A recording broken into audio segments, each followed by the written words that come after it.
राजस्थान में ही नहीं पूरे देश में भारतीय जनता पार्टी ने जो इस बार फैसले लिए हैं वो वाकई में चौंकाने वाले हैं।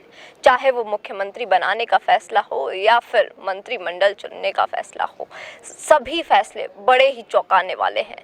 लेकिन अभी जो पेच फंसा हुआ है वो है मंत्रिमंडल में किसको कौन सा पद मिलेगा, होम मिनिस्टर का पद किसको मिलेगा, वित्त मंत्री का पद किसको मिलेगा। सभी पेज यहीं फंसे हुए हैं।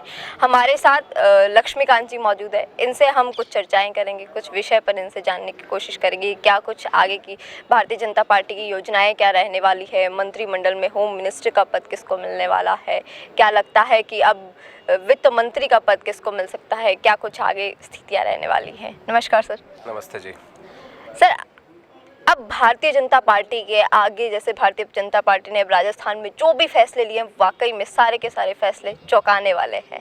सबके जो भी कयास थे वो धरे के धरे रह गए, चाहे वो मुख्यमंत्री के कयास हो या फिर वो मंत्रिमंडल के कयास हो या फिर जो अब होम मिनिस्टर और वित्त मिनिस्टर के लिए जो कयास लगाए जा रहे हैं, क्या वो भी धरे के धरे रहेंगे? देखिए, किसको कौन सा विभाग देना है या किसको मंत्री बनाना है, ये मुख्यमंत्री का विशेषाधिकार है। उसको कोई दूसरा उसमें इंटरफेयर नहीं कर सकता। तो मुख्यमंत्री जी को जो ठीक लगेंगे, मुख्यमंत्री जी को जो योग्य लगेंगे, उनको उस विभाग का मंत्री बना दिया जाएगा। लेकिन बड़ी बात यह है, जैसा आपने कहा कि फैसले चौंकाने वाले हैं। चौंकाने वाले नहीं है, बल्कि आप ये मानिए कि यही असली लोकतंत्र है, जिसमें एक कार्यकर्ता, एक ऐसा व्यक्ति जो जनता के बीच में रहता है, जो बिल्कुल सामान्य व्यक्ति है, वो अगर मुख्यमंत्री जैसे शीर्ष पद पे पहुंचता है, तो यही तो लोकतंत्र की ताकत है। और यही भारतीय जनता पार्टी ने और प्रधानमंत्री नरेंद्र मोदी जी ने करके दिखाया है। तो असली लोकतंत्र भाजपा में है, असली लोकतंत्र प्रधानमंत्री जी के निर्णयों में है। और यही आज आपको पूरे प्रदेश की राजनीति में भारतीय जनता पार्टी की सरकार में आपको देखने को मिल रहा है। सर, जैसे कि अभी हाल ही में आज सुबह से प्रोटेस्ट हो रहा है हिट एंड रन कानून का। सर, पूरे देश में इसका विरोध हो रहा है। क्या कुछ स्थिति, आपको क्या लगता है कि क्या वाकई में ये चीज़ें होनी सही है, या अब क्या कुछ लगता है कि इस कानून में बदलाव हो सकता है या नहीं होगा, या ये सही है? देखिए, ये कानून, जहाँ तक कानून की बात है, मुझे नहीं लगता कि इसमें किसी का भी कोई पर्सनल इंटरेस्ट है। सड़क दुर्घटनाएं होती हैं, देश में कितने लोग मारे जाते हैं, राजस्थान जैसी जगह पे कितने सारे लोगों की जान पिछले वर्षों में चली गई हैं। तो उनसे लोगों की जान बचे, इसका एक प्रयास सरकार की ओर से है।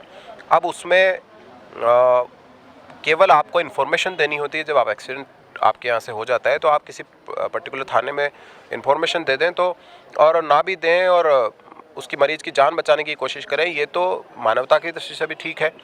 और एक सरकार के रूप में जिम्मेवारी भी है कि अगर किसी की सड़क दुर्घटना में कोई व्यक्ति घायल हो जाता है, तो उसकी जान बचाई जाए। मुझे लगता है कि सबको इस बात को समझना चाहिए। किसी व्यक्ति के ऊपर नहीं है। गाड़ी मैं भी चलाता हूँ, गाड़ी आप भी चलाती हैं, तो ये सब पे लागू होता है। कोई ऐसा तो है नहीं किसी एक पर्टिकुलर व्यक्ति पे या पर्टिकुलर कम्युनिटी पे उसका प्रभाव दिखता हो। तो देश में जो कोई भी सड़क पर चलता है, सड़क पर अपना वाहन चलाता है, उन सब के ऊपर ये कानून लागू है। तो ये तो लोगों की जान बचाने का एक प्रयास है। इसमें मुझे लगता है कि इसको ठीक से समझने की जरूरत है। प्रदर्शन कर रहे हैं, कहीं ना कहीं वो चीज़ें गलत नज़र आती है इसमें। मुझे लगता है कि इस बारे में उनको कानून को ठीक से समझने की ज़रूरत है। ये किसी को प्रताड़ित करने का कानून है ही नहीं। इसमें केवल लोगों की जान बचाना ही एक उद्देश्य है, और वो किसी का भी हो सकता है। मान लीजिए मैं सड़क पे जा रहा हूँ, मेरे परिवार के कोई लोग जा रहे हैं, किसी के भी परिवार के लोग जा रहे हैं, अगर वो सड़क दुर्घटना में घायल हो जाएं, किसी का कुछ हो जाए, तो उनकी जान बचाने की तो किसी को भी कोशिश करनी चाहिए। मैं नहीं कहता कि किसी की दुर्घटना को जानबूझ के करता है, लेकिन अगर दुर्घटना हो भी जाती है किसी भी वजह से, तो किसी का भी पहला प्रयास यही होना चाहिए कि जिससे दुर्घटना हुई है उसकी जान बचाई जाए। अब वो उसका विरोध क्यों कर रहे हैं, कौन करवा रहा है, ये बातें भी समझने की ज़रूरत है। लेकिन मुझे लगता है कि इस कानून को ठीक से समझने की ज़रूरत है। जैसा कि आपने कहा, कानून को ठीक से समझने की ज़रूरत है। लगातार भारतीय जनता पार्टी एक बात कहती आई है कि राजस्थान में जिस तरीके से कानून की बदहाली हुई है, कानून नहीं मानने की जो स्थिति है, चाहे वो महिला उत्पीड़न के मुद्दे हो, पेपर लीक का मुद्दा हो, तो अब जिस तरीके से आगे 5 साल क्या कुछ योजनाएं रहेंगी, कैसे काम होगा, क्या कुछ राजस्थान की स्थिति कैसे बदली जाएगी?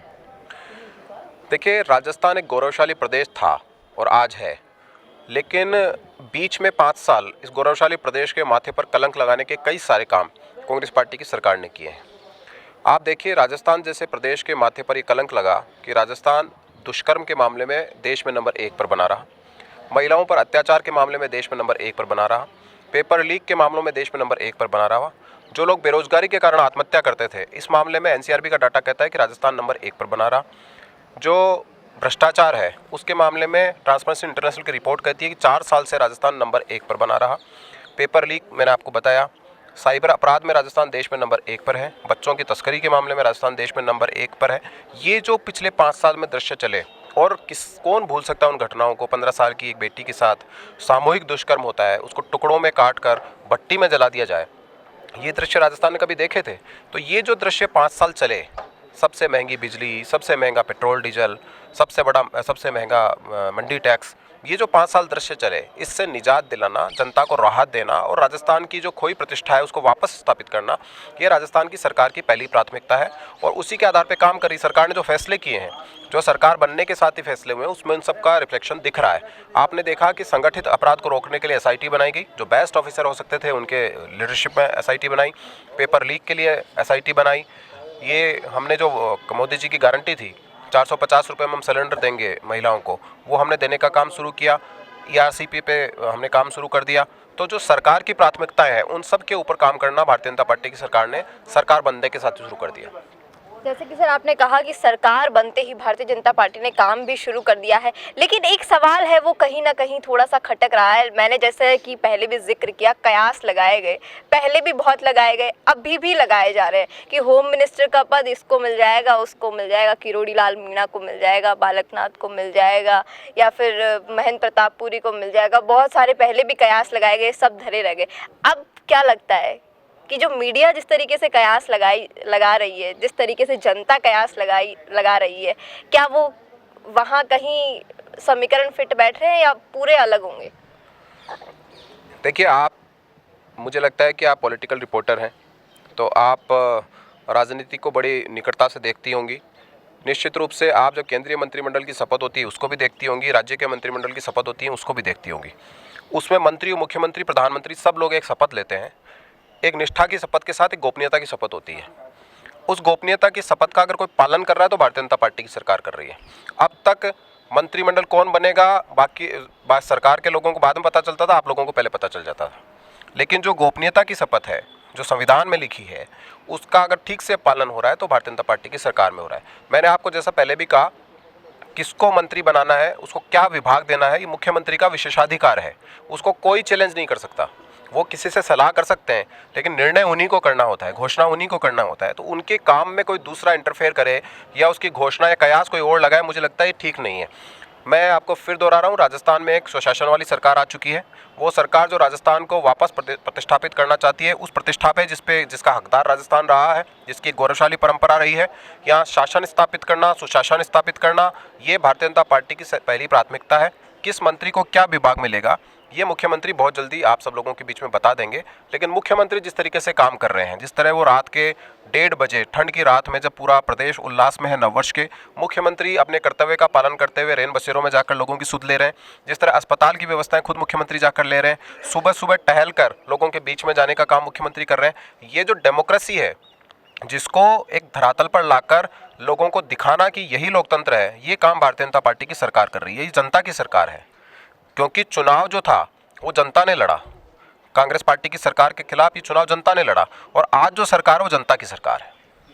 सर, जैसा कि आपने जिक्र किया, ये जो सरकार है ये जनता की सरकार है। और गोपनीयता के मामले में अगर देखा जाए तो जैसे कि कांग्रेस में तो छोटी सी भी कोई बात होती है तो वो लीक हो जाती है, और पेपर लीक तो सबसे बड़ी चीज़ थी उस वक्त। लेकिन अब एक सवाल ये भी है कि लगातार कांग्रेस दावे कर रही है कि चाहे विधानसभा में पटकनी मिली हो, लेकिन लोकसभा के अंदर हमने 25 की 25 सीटें लानी है।